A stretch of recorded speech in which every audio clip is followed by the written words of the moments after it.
تو اگر خدا نخواستہ یہ مذہب کا قصور ہے تو اس کا مطلب پھر ہم صحیح مذہب کو فالو نہیں کرتے، پھر تو ہمیں مذہب چھوڑ دینا چاہیے.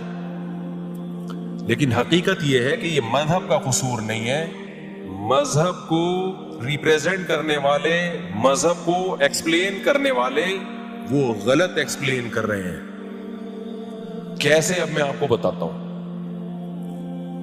دیکھو، اگر کسی مذہب کے پہ چلنے والوں میں آپ کو موٹاپا بہت نظر آ رہا ہے، سارے گول گول ہی ہیں اس مذہب کے فالوورز. دوبارہ سے جب بہت بہترین مثال ہوتی ہے تو میں ایک گیئر لگانے کے بعد نیوٹرل کر کے گاڑی کو دوبارہ سپیڈ میں لے کر آتا ہوں.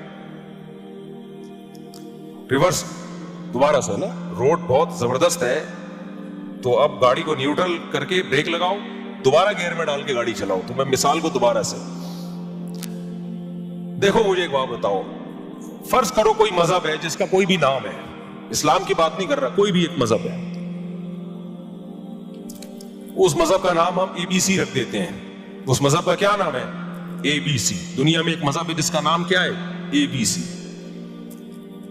اس مذہب کے ماننے والوں کا دعویٰ ہے کہ ہمارا مذہب ہی برحق مذہب ہے، انسانیت کی نجات ہی اسی مذہب میں ہے، اور یہی مذہب برحق مذہب ہے، اس مذہب پہ چلو گے تو دنیا نجات پائے گی، دنیا کامیاب ہوگی.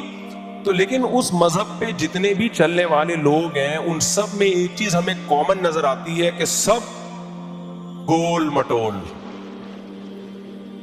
بڑی بڑی توندیں، اور رائٹ اور لیفٹ دونوں کولے، اور توند کا سائز برابر، سارے ہی سب گول گول موٹے موٹے، 150-200 کلو سے کسی کا وزن کم نہیں. 2-4 ہوتے، 5-6 ہوتے، ہم کہتے ہیں یار یہ تو قدرت کی طرف سے ہو جاتا ہے نا. بھائی بہت لوگ ایسے ہم نے دیکھے ہیں جو بہت تھوڑا کھاتے ہیں لیکن وزن ان کا بہت زیادہ ہے. اسٹرکچر ہی ان کا قدرت کی طرف سے. صحابہ میں بھی ایسے تھے، تابعین میں بھی ایسے تھے، بڑے بڑے بزرگوں میں آج بھی ہم نے دیکھا ہے. حضرت حاجی عبد الوہاب صاحب تبلیغ جماعت کے امیر تھے، میرا خیال ہے 24 گھنٹے میں ایک ٹائم 4 نوالے کھاتے ہوں گے وہ، لیکن جسم بھاری تھا. یہ تو قدرت کی طرف سے. چند لوگ تو ہو سکتے ہیں، لیکن اس مذہب کے جتنے ماننے والے ہیں سارے کیا ہیں؟ لمبائی اور چوڑائی کیا ہے؟ برابر. لیٹ جائیں تو پتہ نہیں چلے کہ کھڑے ہوئے ہیں یا اگر چادر ڈال دیں ان کے اوپر. بہت مختلف طریقوں سے اس بات کو ایکسپلین کیا جا سکتا ہے، میں زیادہ مثالیں نہیں دے رہا آپ کو. سارے ہی اگر موٹے موٹے ہیں، سارے ہی موٹے موٹے، تو اس سے پہلا امیج جو دنیا کے سامنے جائے گا وہ یہ جائے گا کہ اس مذہب میں باقی تعلیمات کا تو ہمیں نہیں پتا، اخلاقیات میں کیا معاملہ ہے، لیکن یہ مذہب میں کھانا پینا بہت زیادہ یہ فرض ہے. کیونکہ سارے ہی مذہب کے ماننے والے کیا ہیں؟ گول. تو اس کی علامت ہوئی نا کہ یہ مذہب زیادہ کھانے پینے کی ترغیب بہت زیادہ دیتا ہے. نماز کی طرح فرض ہے اس میں، ورنہ 2-4 تو پتلے ہوتے ہیں نا. کیا خیال ہے بھائی؟ سمجھ میں آ رہی ہے بات کہ نہیں آ رہی؟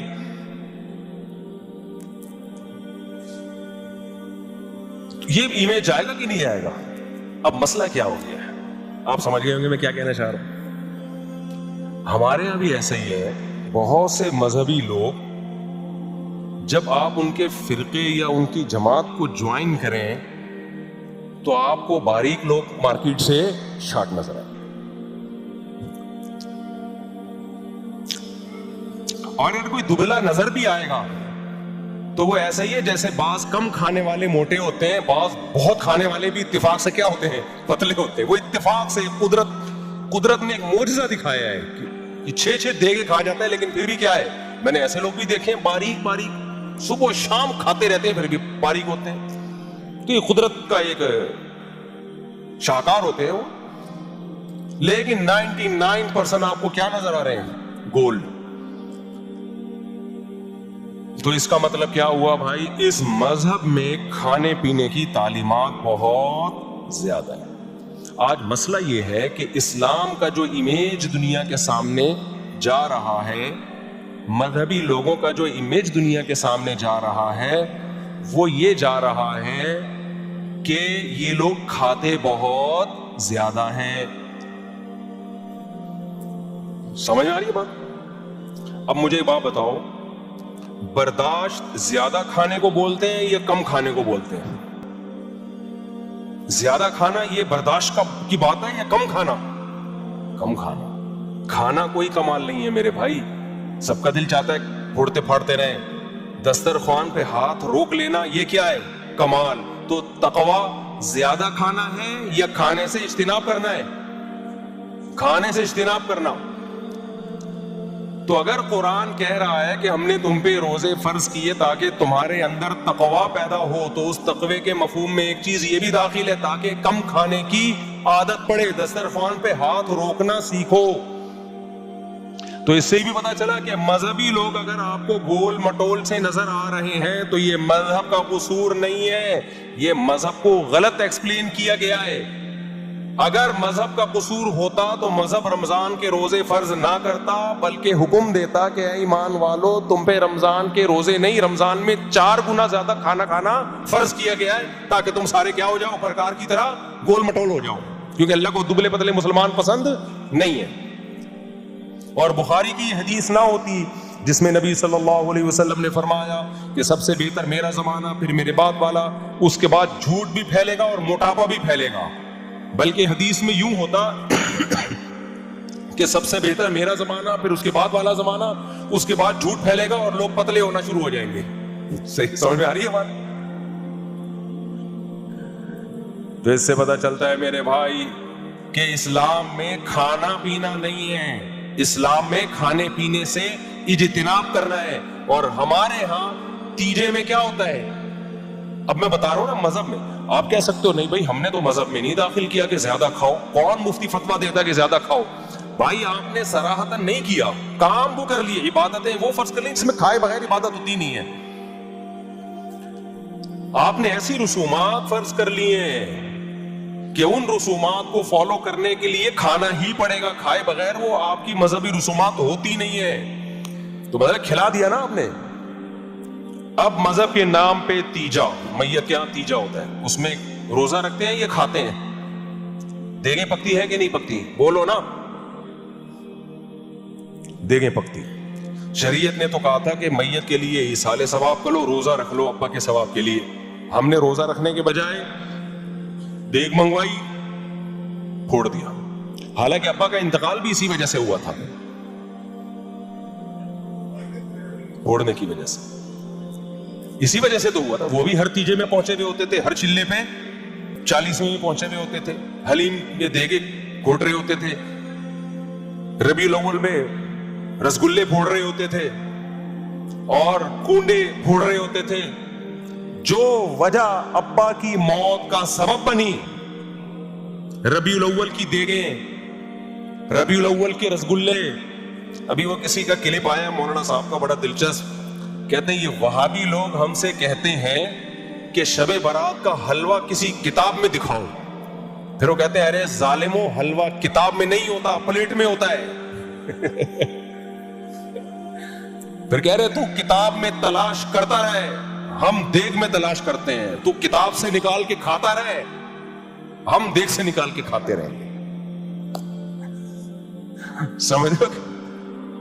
وہ کہہ رہے وہابیو، حلوہ کتابوں میں، ہم کہتے ہیں نا شب برات کا حلوہ کسی کتاب میں دکھاؤ، تو کہتے ہیں کتاب میں تھوڑی، حلوہ تو دیگچی میں ہوگا. شب برات کا حلوہ الگ، سمجھ رہے ہو؟ شب برات کا حلوہ الگ، پھر 11ویں کے حلوے الگ، 12ویں کے الگ، فلانے کے الگ، ڈمکانے کے الگ، پھر داتا دربار کی دیگیں الگ.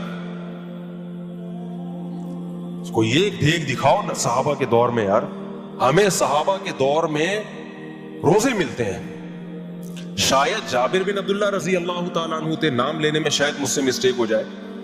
نبی کی خدمت میں حاضر ہوئے کہ یا رسول اللہ، میں یہ نیت کرتا ہوں کہ میں ساری زندگی روزے رکھوں گا موت تک. یہ جذبہ تھا کس کا؟ صحابہ کا. وہ یہ بھی کہہ سکتے تھے یا رسول اللہ میں اتنی دیگیں پکایا کروں گا، اتنی دیگیں. دیگ پکا کے غریبوں میں تقسیم کرنا یہ جائز ہے، لیکن جاؤ چپکے سے لے جاؤ. تھر میں، اندرون سندھ میں، پنجاب کے ایسے گاؤں دیہاتوں میں، KP کے ایسے گاؤں دیہاتوں میں جہاں خوراک نہیں پہنچتی، وہاں چپکے سے لے جا کے تقسیم کرو. کراچی کی روڈوں پہ مت کھلاؤ، اس سے لوگ اور اپاہج بن رہے ہیں. جب سے یہ دسترخوان لگنا شروع ہوئے ہیں نا روڈوں پہ ڈیفنس اور کلفٹن کے کروڑ پتی لوگوں کے علاقوں میں, اس سے کیا ہوا ہے, کراچی میں جرائم کا ریشو بڑھ گیا ہے. پہلے ڈاکو آیا کرتے تھے باہر سے, تو ان کے پاس رہنے کی جگہ نہیں تھی, کھانے پینے کی جگہ نہیں تھی, 2-4 دن ڈکیتی جب تک نہیں ہوتی تو کیا کھاتے, تو ان کو بہترین موقع مل گیا, بیٹھو یہاں حلوے مانڈے اور بکرے کا گوشت امیر آدمی کے لیے آج کل مشکل ہو گیا ہے, وہ غریب بکروں کے صدقے کے بکرے پھوڑ پھاڑ کے انجوائے کرتا ہے لائف کو, کہتا ہے چلو یار ہمارے لیے کھانے پینے کا انتظام تو ہو گیا, باقی جو ایکسٹرا ہے وہ پھر ہم انشاءاللہ پیسے بچا کے بندوق شندوق میں لگائیں گے. وہ اسلام اپاہج بنانے کی ترغیب نہیں دیتا لوگوں کو. اگر اس طرح سے لوگوں کو کھلانا سنت ہے تو نبی کی خدمت میں ایک صحابی حاضر ہوئے, یا رسول اللہ آپ مجھے کچھ صدقہ دیجئے. آپ نے کیا صدقہ بھی دیا؟ فرمایا پہلے بتاؤ تمہارے پاس کیا ہے. انہوں نے بتایا کہ ایک وہ ہے برتن ہے, آپ نے برتن منگوایا, اس کو نیلام کیا, نیلام کر کے کلہاڑی خرید کے دی ان کو اور کہا کہ جاؤ جنگل سے لکڑیاں کاٹو اور یہ بیچو. تو صدقہ خیرات کا وہ طریقہ جس سے لوگ اپاہج بننا شروع ہو جائیں. پہلے ہی قوم ہماری مر گئی ہے, بالکل سست قوم. انگریزوں کی مثالیں دیتے ہیں, وہ ترقی کر کر کے جیپنیز آگے نکل گئے, تو بھائی ترقی کے لیے تو اپنے پاؤں پہ کھڑا کرنا پڑتا ہے لوگوں کو. یہ نہیں ہوتا کہ نوجوانوں کو آپ فری پھوکٹ میں کھلانا شروع کر دو. مجھے بھی لوگ زکوٰۃ صدقات دیتے ہیں جو اعتماد کرتے ہیں نا کہ کوئی جاننے والا, کوئی یعنی آپ کسی کو جانتے ہو تو دو. میری پالیسی ہے کہ مانگنے والے کو دیتا ہی نہیں میں, الا ماشاءاللہ جب تک 100% یقین نہ ہو جائے. کوشش کرتا ہوں خود تلاش کرو کہ کوئی واقعی مستحق ہے تو اس تک پہنچاؤ, اور اس کو بتا دو کہ یہ تمہیں جو دے رہے تمہاری عادت خراب کرنے کے لیے نہیں. تلاش کرو ملازمت. پھر میں تھوڑی تفتیش بھی کرتا ہوں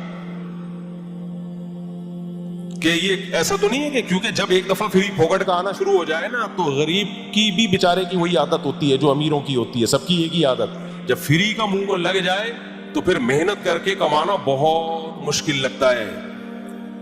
لیکن ہمارے یہاں کیا ہے, جب ایک دفعہ دینا شروع کر دیا تو پھر بالکل بھول جاتے ہیں اس کو, ساری زندگی کھاتا رہتا ہے بیٹھ کے. وہ اس کو بولو بھائی اب خود کر کے کھاؤ.